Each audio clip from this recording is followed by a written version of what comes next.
Hey everyone, Gill here. Post-match, Alexander Zverev versus Daniil Medvedev in the 2020 ATP Finals Group Stage, Day 2. If you're not here for spoilers, click off the video in 3, 2, 1. For the second time in a week, it is Daniil Medvedev coming through the German Alexander Zverev 6-3, 6-2. That was the score, correct? No, 6-3, 6-4. See, it sounded wrong. I think the best way to break down this match is to go chronological because it was a bit of a progression. Zverev started on fire.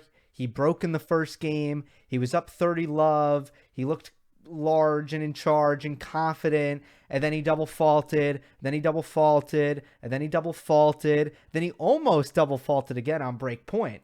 But the second serve barely caught the line. He didn't even think it went in. So his footwork was kind of late on this break point, and he makes a really bad backhand unforced error.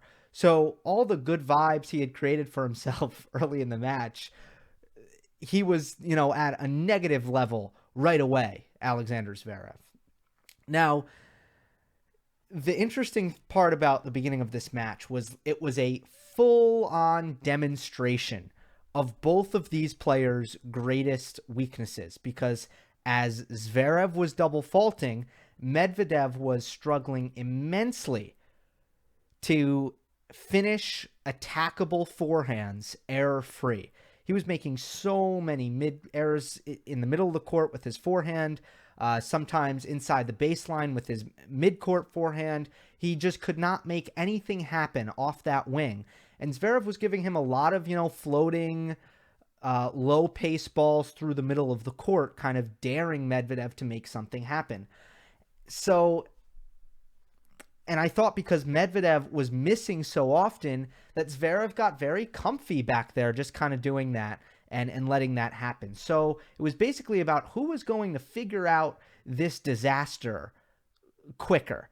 Not to say that that every part of their game was going off the rails, like it wasn't horribly sloppy tennis in all aspects, but again, the weaknesses that these two possess were like on steroids early in this match, and it was a double fault fest for Zverev. It was a forehand error fest for Medvedev, and it was okay. Who is going to see themselves out of this, work themselves out of this? And it wound up being Medvedev. At 2-3, Zverev's double faulting woes continued, and he double faulted from deuce.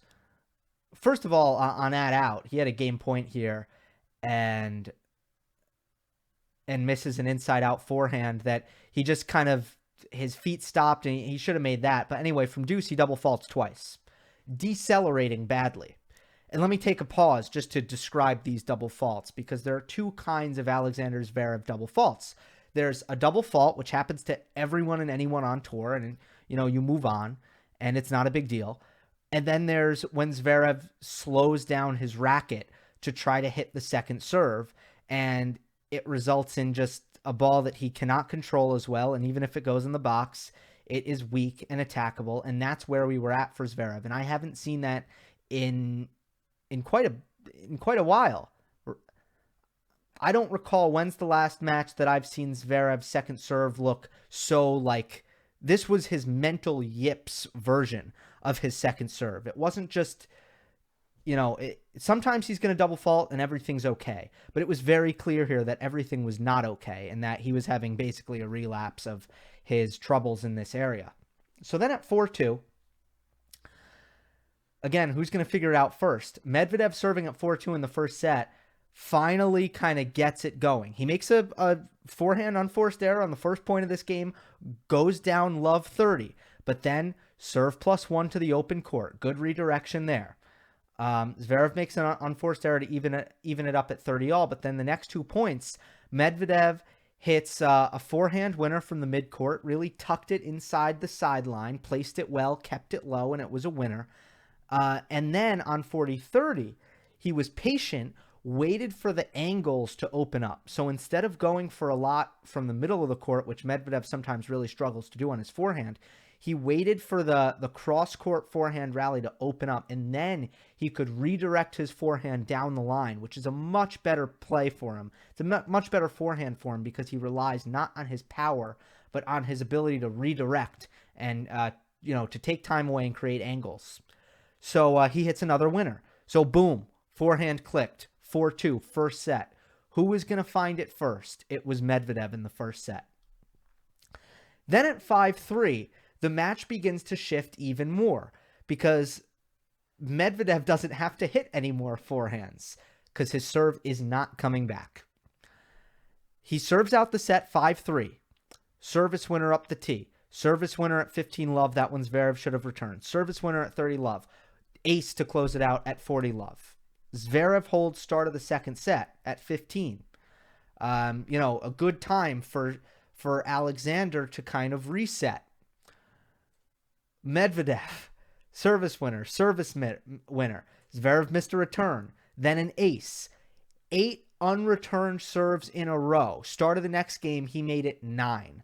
That is just a great way to demoralize your opponent and sap all of the kind of the momentum that your opponent might feel, or the reset. In this case, it wouldn't have been momentum. It would have been the ability to reset at the start of the second set. It does not feel good to play 9 return points in a row and not get the serve back.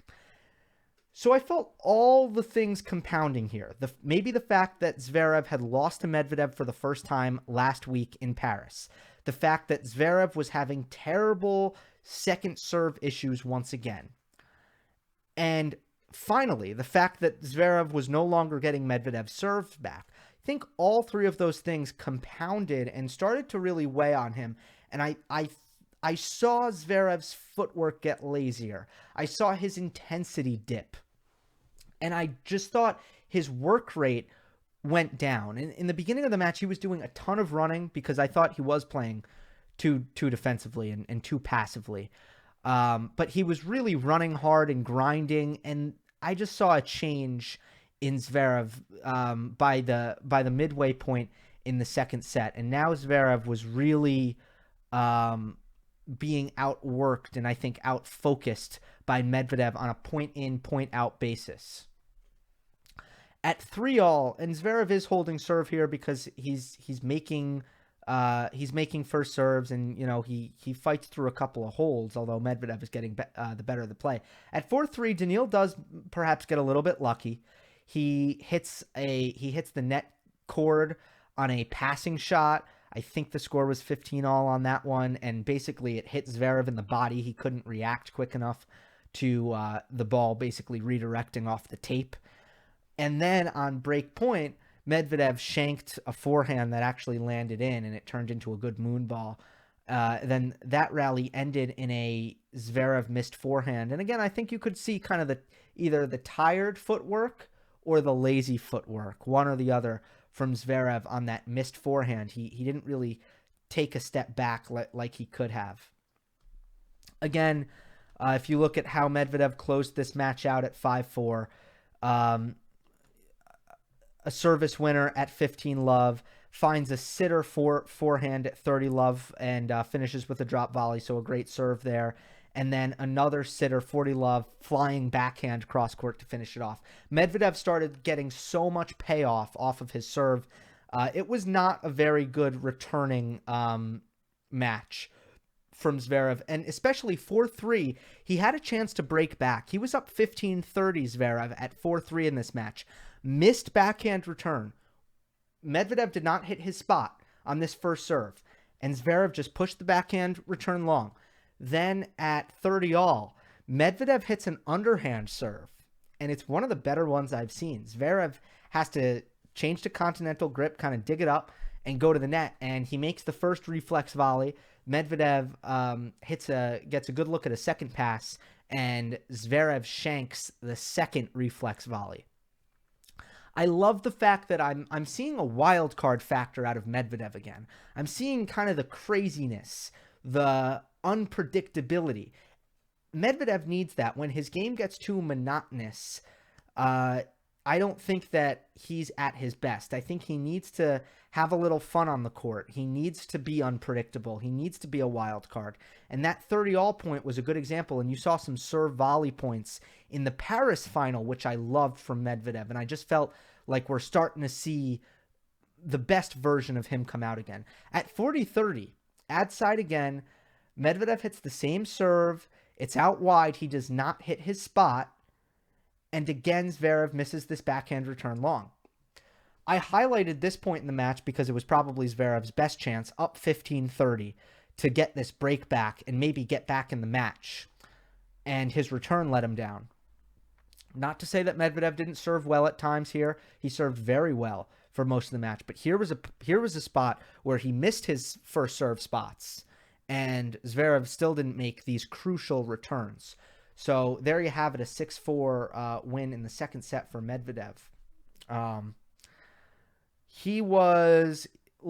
This was a pretty good match for him. He served well. He really focused, and his backhand was tremendous, by the way. I don't want to focus in and rag on his forehand too much because his backhand was great. It was very consistent. His inside-out backhand is such a special shot that stays so low.